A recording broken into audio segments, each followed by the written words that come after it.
Welcome, guys, to the comic book section. And I was thinking long and hard of where I would begin with this.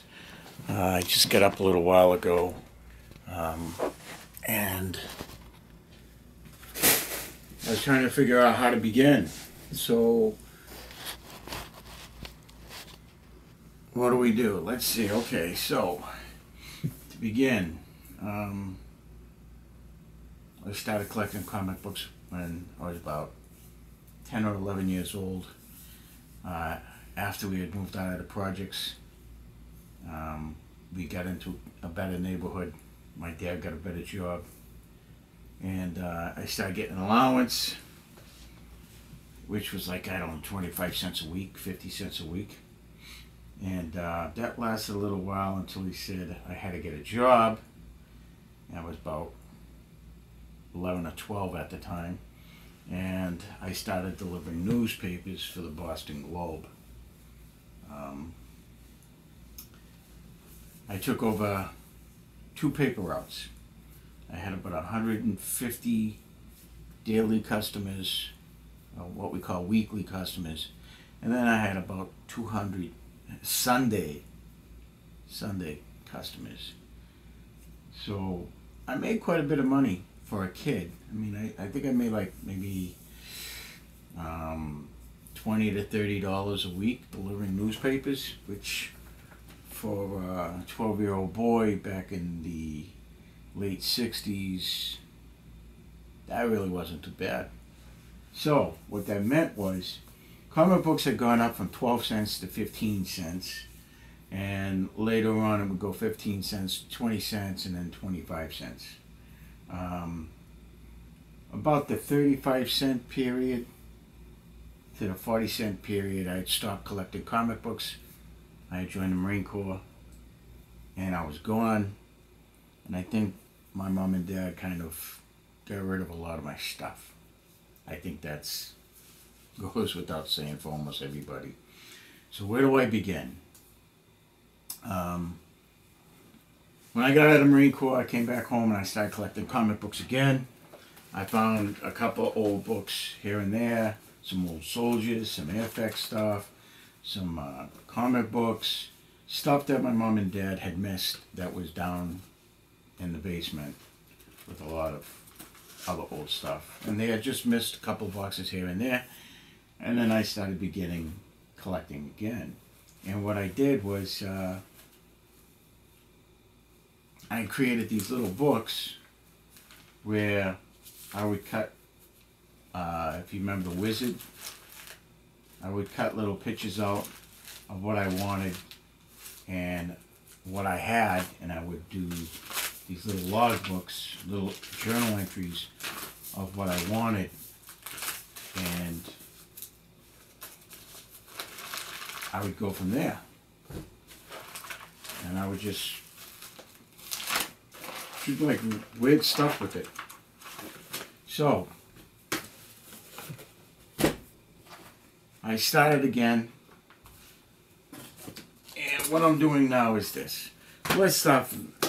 First of all, if you're going to start collecting comic books, the biggest thing is reference. It's always reference material. It's about reading. It's about knowing what you want, how you're going to get it, what you're going to pay for it, what you're going to do with it. So the best guides out there, besides the internet, is the Overstreet Comic Book Price Guide. This is the 46th edition. This is the 48th edition. My 47th edition is over there. I love this one because it's got Sergeant Rock on it. And this is the latest one. In the comic book price guide, they were about $35 to $40. These are soft covers. I usually buy the hard covers, which are about $5, maybe $8 more. So this being $29.95, the hard cover is about 35 bucks. It has price guides from good to the near mint. So it goes good 2.0, very good 4.0, fine 6.0, very fine 8.0, very fine and near mint 9.0, and then near mint 9.2. That being said, it has your near mint price, what you're going to pay, and this is retail This isn't, when you go to sell your comic books to a dealer, you are not going to get that price. This is a retail price that the dealers, anybody else is going to sell to a customer. Usually you can count on grade, so you got to determine what the grade is of the book, and then you're going to have to determine what the cost is of the book. Now, a good rule of thumb when you're selling your comic books is to do about half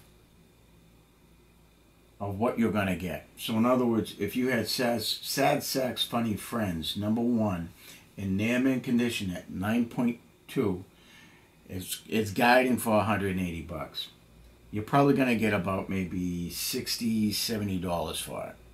Because what you're looking at is, now you're thinking, oh man, I'm getting screwed.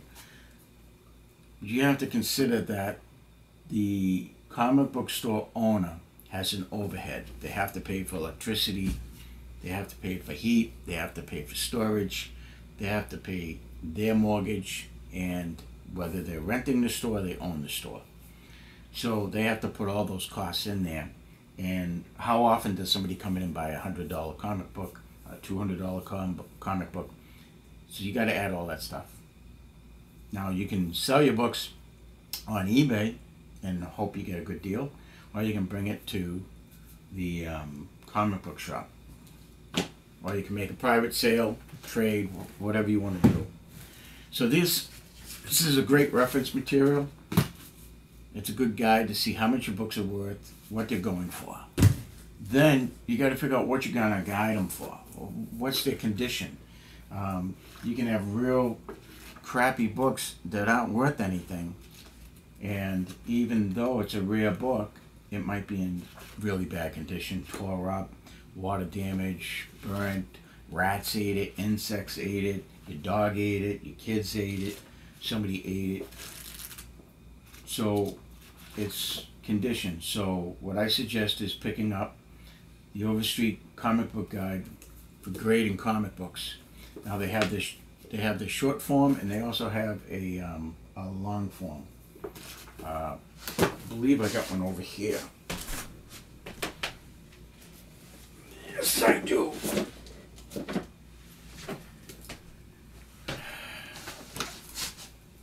These are your newest ones. This is the first edition. And then you have these, which you can get at Barnes & Noble. And they have awesome pictures that describe in the book. And it goes from near mint all the way down to poor and incomplete. I would suggest picking up these. This is what you want to get. So before you do anything, you want to pick up your Overstreet Comic Book Price Guide and your Overstreet Guide to Grading Comic Books. These are essential. You need to have these. Alright, so that being said, it's all about the reference material. You get the Comic Books Journal. It tells you all about the history of comic books, artists, and art. You have Alter Ego, the people behind the comic books, your editors, your artists, your writers, your colorists, everything that you want to know that goes behind the scenes of comic books is in your Alter Ego magazine, which you can get at Tomorrow.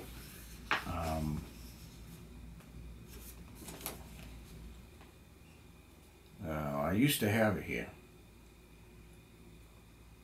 Tomorrows. TWOMORROWS dot. So tomorrows.com, and you can pick up these magazines from there, or you can get them from your LCS, your local comic book store. So you have Alter Ego, and then you got Back Issue. And Back Issue is basically, it tells you all about comic books from way back when, your heroine, your heroes, like Kazar the Savage. You know, this one, this Back Issue is Born to Be Wild issue. It has Shanna the She-Devil, Bruce Jones, and Brent Anderson's Kazar, Harry Lahama's Barbarians, plus Beowulf, Claw, Conan, Korg, Red Sonja, and Rima the Jungle Girl. So your back issues are going to give you all, and that's what it is, back issues. It's all your old issues of comic books and the history, titles, characters, your artists.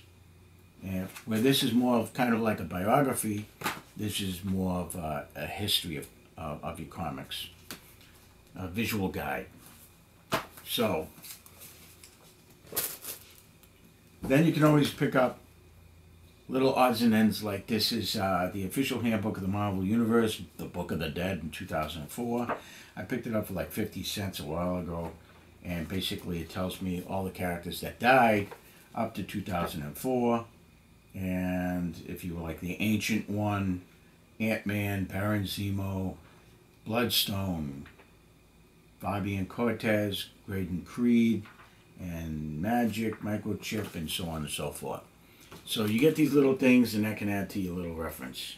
This is a comprehensive guide to Marvel's Daily Departed, featuring A through Yellow. So it's like Ancient One, Ant-Man, Baron Zemo, Ulysses, Bloodstone, Bucky, Captain Marvel, Changeling, Fabian Cortez, Graydon Creed, Cypher, Destiny, Adler, Destiny, Destine, Dorma, Effigy, Gilgamesh, Hawkeye, Kraven the Hunter, Moria. You get it, right?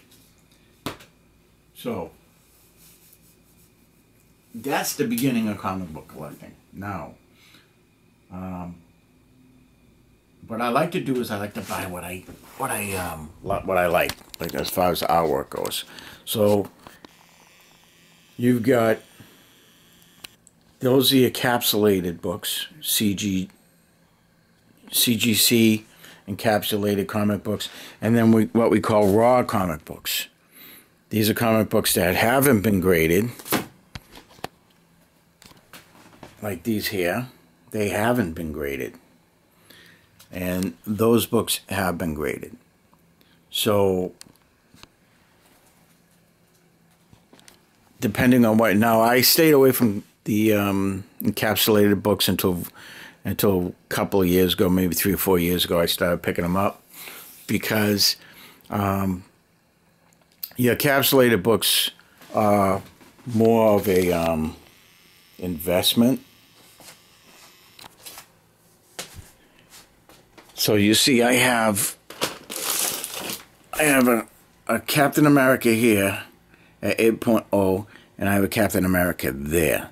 The thing about capsulation is it keeps it fresh. It's not going to degrade as much as it does here. However, if you're like me, I like to hold a comic book too. I mean, for instance, I got some Spirit books over here that they came from Smash Comics right here. So back in the day, I mean way back, these books came in your Sundays, okay, your Sunday papers. So basically what's happening is this.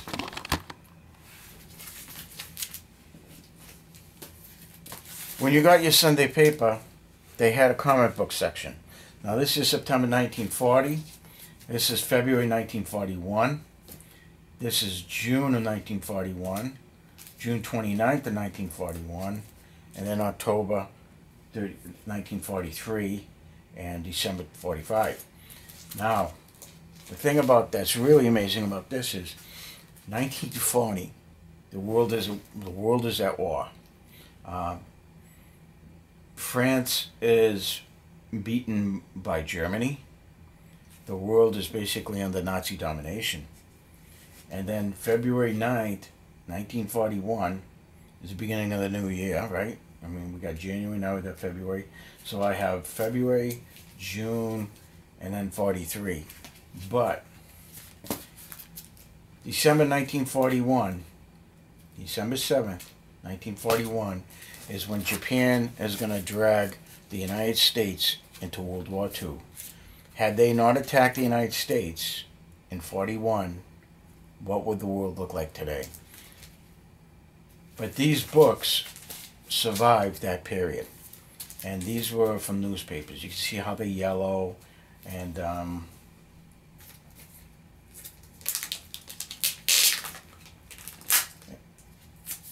now if they were encapsulated, I would not be able to do this. But but they're actually not bad, and they came free. And when you bought the Sunday paper, this came with it. So here's Lady Luck with with with her green dress and her green hat, green gloves, and that's pretty cool. And Mr. Mystic. Ay, look at that. So, so there you have a little selection of 1941 comic books. Of course, they weren't all like this. Two examples would be, you had All Flash, right? So All Flash, let's check this one out. I'm doing this so the tape doesn't get cut on the book. I've had that happen a couple of times. So, this is the All Flash book. And this book is 1943. And look at this. It's got a P-40 Warhawk and Japanese Zeros. Very cool. So this book is also, this book has a 10-cent price tag in 1943. So World War II was, now you gotta be real careful when you're putting these back. World War II was in full swing. The Nazis are being beaten back by the Russians.